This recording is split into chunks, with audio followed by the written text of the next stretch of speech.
Hello guys, Dominic here with another deck profile.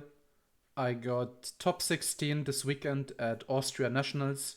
It was roughly a 400 player event, so a pretty small nationals, but I'm still happy that I topped. Sorry that I could not give you guys a good feature match in top 16. Um, I want to shout out Matvin Yu-Gi-Oh! He's like a vendor friend of mine who let me borrow some of his cards. And I'd like to get right into the profile. I played 60 cards. Um, I've been telling my friends as a joke that this feels like a modern branded or like a newer version of branded. There's a couple cards in here that you don't want to draw, and it has a pretty strong engine, so I decided to bury the bricks in 60 to draw them less. You saw how well that went in my feature match, I guess. Um, these are your White Forest starters: three Sylvie and three LZ. These are the best cards in the White Forest engine to start with. Um, no Rushia, no Astella. Those cards are terrible. And one Azamina LZ as a engine requirement. You have to play this, and it's not that bad. But I don't think I would want to play more of it. Then I played the new cards from Alliance Insight. This card is always treated as a White Forest card, so you can search it very easily. Which is the reason why I cut Rushia, because in the lines where you would usually search Rushia, this is just also an extender, and it's way stronger. Um, and this is like the new broken card from Alliance Insight. It's an endboard piece that pops a card and summons from the extra deck. Yeah, it's really strong. It's very fun to play with these. Can very much recommend. Then I'm still on 3 Black Witch and Chorizo as a little bit of a spoiler to just combo more often. Um, it's an extender. You often go into Fiendsmith line with this if you get rolled. Um, Huge fan of Black Witch. Then I am still on the Fiendsmith package. This is our plan B into draw. You always start with this. You bait interruptions. You make Caesar so you are protected against Nib. It's strong follow up. It helps you play into a board. It helps make Chaos Angel. Like if you're not playing Fiendsmith, I don't know what you're doing. It's not that expensive unless you're playing QCRs, I guess. Um, One Lacrima as an engine recommend. Yes, this sucks drawing. No Larry. We're playing Sanct. We are not losing to draw in this household. I'm playing 3 Field Spell as an additional starter. Field Spell is 1 card combo. I cooked the line that makes Caesar even if you are dark locked or like locked out of darks. If you're playing a 40 card deck or close to 40, I would recommend that you only play 1 Field Spell. It's not that amazing. I played Set Rotation Chicken Game. Set Rotation is the god card. You want your opponent to control a card. It disables Imperm, it disables Charmies. Shout out to my round 8 opponent who let me resolve Set Rotation and kept his Charmy in hand. Chicken Game is the field spell of choice. Um, it could be a variety of different ones, but I think this is like as a standalone card, the best one that you can play. No terraforming for troll reasons. One Tails.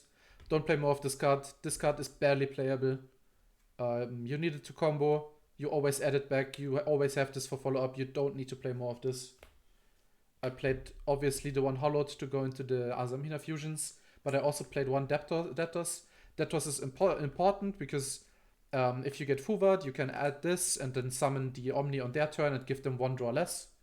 It also works to make the Omni on their turn if you resolved Field Spell, because you can't summon the Omni on your turn then. And it's technically also a little bit of follow up, even if it's worse than Hallowed in a vacuum. But I would definitely recommend playing Datos. Then 3 Wanted, more copies of Black Witch. 1 Deception, don't play more of this. This card is terrible. Time Effect still didn't come up for me. I played 1 Subversion. It's good. It out Caesar, it forces Detonator, it forces Malice Interruption. It's an in-engine way to out Caesar, basically. That's why it's in here.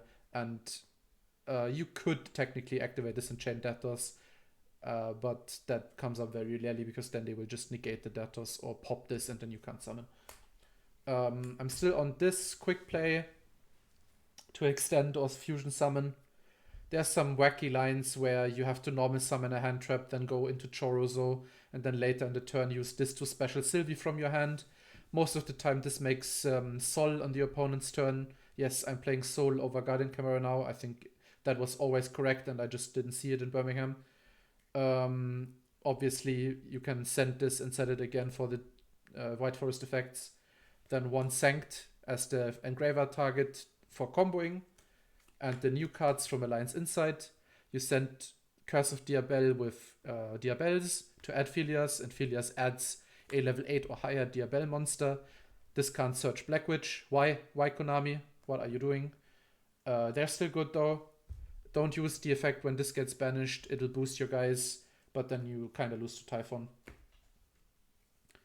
Then I played one Foolish Burial Goods. Main reason why I played this is because I wanted some more utility out of my thrust that I'm playing in my sideboard. This is like a pretty decent thrust target, but I didn't want to commit to playing more of them, and I think I would definitely not continue playing this card. I'm not that overwhelmed by it, but it's not terrible. And then two more engine requirements. Fiends Within Paradise is absolutely mandatory. This card is very, very important because often your engraver searches this and then you send this for LZ or Witch. Like, assume you have LZ and no spell in hand, but you have engraver. You are very happy to engraver add this and then send this for LZ's effect. This also helps you play into Charmies. Engraver, add this, send this, and then you have a disruption in the graveyard without giving your opponent a draw. Morian is my new trap card of choice. Main reason is Diabelze can send this from deck and then set it immediately. So you have one disruption out of Diabelze if you need it. And if you shuffle your searches around a little bit, this can very realistically be a part of your end board, which always does something. Like woes or aves don't do anything if you pass on nothing, but this card always does. So that's why I prefer it, I think. That was the engine. Now for the non-engine in the main. I played 6 Charmies in my main. These cards are amazing. Unless they are used against you, I suppose. You side down 4 of them if you go first. Or even more if your side deck is built for that. But the main idea is if you're going second, these cards will make it so your opponent puts up a smaller board and then you can break it because you have more cards than them. I was on 3 draw in my main deck because this card is kind of crazy into Mitsu and some of the other combo piles like mine. It's like it was in 95% of decks over the weekend, which kind of shocked me a little bit. But then again, it makes sense. Mitsu is just not a fair deck. And like I said in Birmingham, this card beats unfair decks. 3 Ash. This beats MTP. You can Ash Paradise. You can Ash White Binder in Banished. But most of the time you're going to Ash a Mulcharmy used against you. And that is the main purpose of this card. And you need it because the Charmies hurt. I played 2 Veiler. I was initially only going to play 1 as a search target, but my good friend Herman Hansen convinced me to play 2. Yeah, this card is barely playable. I think this card is very bad. It's just, it lines up very poorly into the combo lines that Mitsu and Malice do. It's, I don't know, I don't like this card. I think I would not even hate not playing it at all. I was on 2 Nib, just like to round out the hand trap lineup a little bit. I think Nib was okay. In retrospect, like this is the last monster hand trap in my hand trap lineup.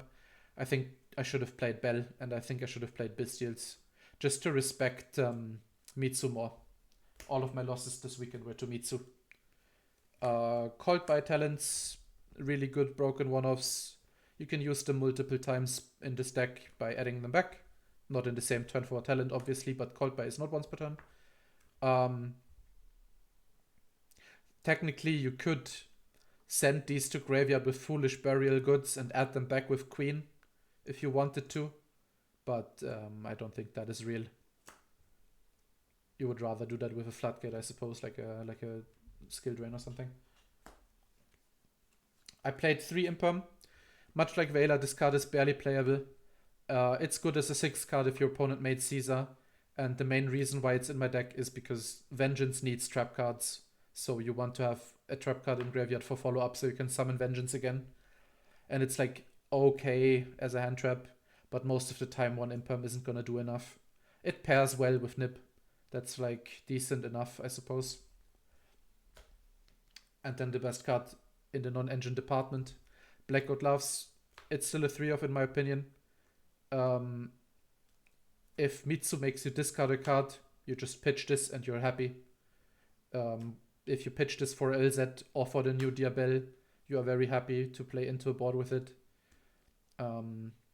It's the utility is there to send this off Foolish Burial Goods, and the utility is there to set this off Thrust if the matchup doesn't, if the Thrust targets you're playing don't really line up for the Rogue matchup you're into.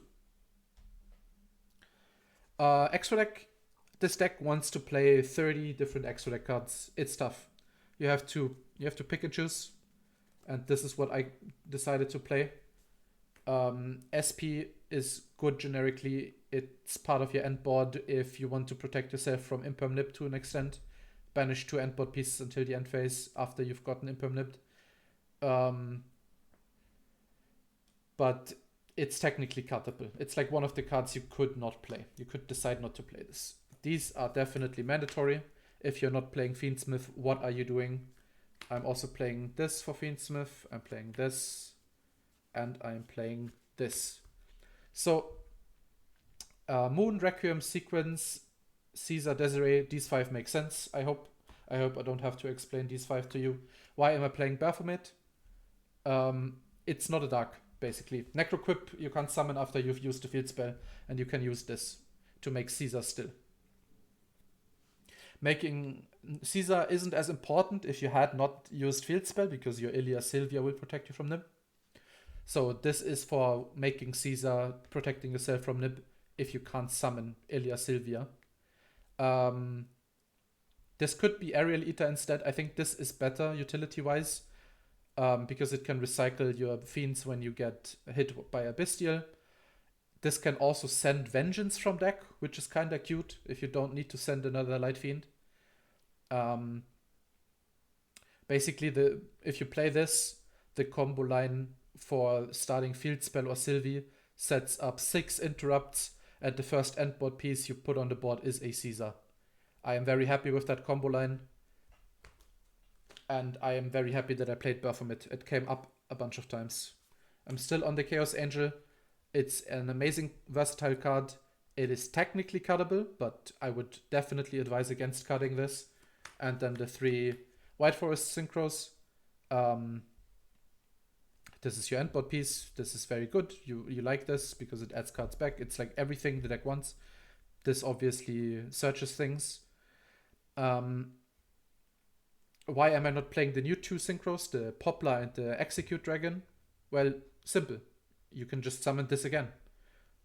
So you can just summon this off Queen, and then you shuffle this back, and then you summon this again with Vengeance, and then you book their board again. And now you've saved 2 extra deck spots, so you can play good cards instead of Execute Dragon Poplar. Then I'm still on 1 Chorozo. You've seen the combo line before on feature. Yeah, it's because I'm on 60. Like, I needed to have more ways to combo, right? That's why I decided to still play the Chorozo. Chorozo is definitely cuttable if you're not playing 60 cards like I am. And then for the Azamina fusions, Murcielago to search cards, Ilia Sylvia is an endboard piece that's an Omni Negate. Soul instead of Guardian Chimera. This should have already been Soul in Birmingham. Chimera uses your follow-up, which is bad. And this is easier to make going second off Hallowed or Deptos to play into a board with. Yeah, that's it for the extra deck. The only card that I feel like you kind of want to play in this that is not in here is Necroquip Princess. But genuinely, I have no idea what you would cut for the Necroquip Princess. It's just not that easy to find a card to cut. For the side deck, I played 3 Meowls. I would have liked maining this card, but I don't think it's reasonable to side out 9 Charmies going first. Hell, I didn't even side out 6 Charmies going first. 3 Lancia and 3 Chaos Hunter. So I'm on the 9 cards against Malice. In retrospect, the Chaos Hunters probably should have been Bell instead. Bell does something into Malice, especially now that they've moved their trap to the side. And Bell is like way better into Mitsu. It appears that Malice is a fraud and Mitsu is just the best deck. So yeah, this should be something for Mitsu. I was not prepared well enough into Mitsu. My testing partners on Mitsu just weren't that amazing at the game, I suppose. For going first, I played 3 Thrust and a Crossout. So the idea was to side out 5 cards when you go first. 4 Charmies, 2 of each, and the Subversion. And the 5 cards I would side in are Crossout, 3 Thrust, and 1 Trap, depending on the matchup. Sanctum for Malice and Mischief for any Ryzeal variant. The Sanctum should probably be Simul Archfiends, as it's a little bit more versatile and it's good enough into Malice. Perhaps even better than Sanctum, honestly. Yes, I'm leaving in 1 Fuva and 1 Perulia with Crossout. No, I don't think that is wrong, because you have to tribute for Deception and Witch anyway, and it's very unlikely that you draw both of them going first game 3, especially since you are already on a very large amount of engine anyway. So that is it. That was my list. I want to go over a few cards that you could play. All of these are options that you could play in your exo deck, but I decided against. I don't think any of these are really that amazing, except maybe the Necroquip Princess could come up. This is okay, the new Synchro from Suda, but I think it's more of a card that you play in a pure build.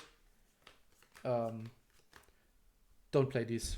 These are all terrible, except Tails, where you need to play one of.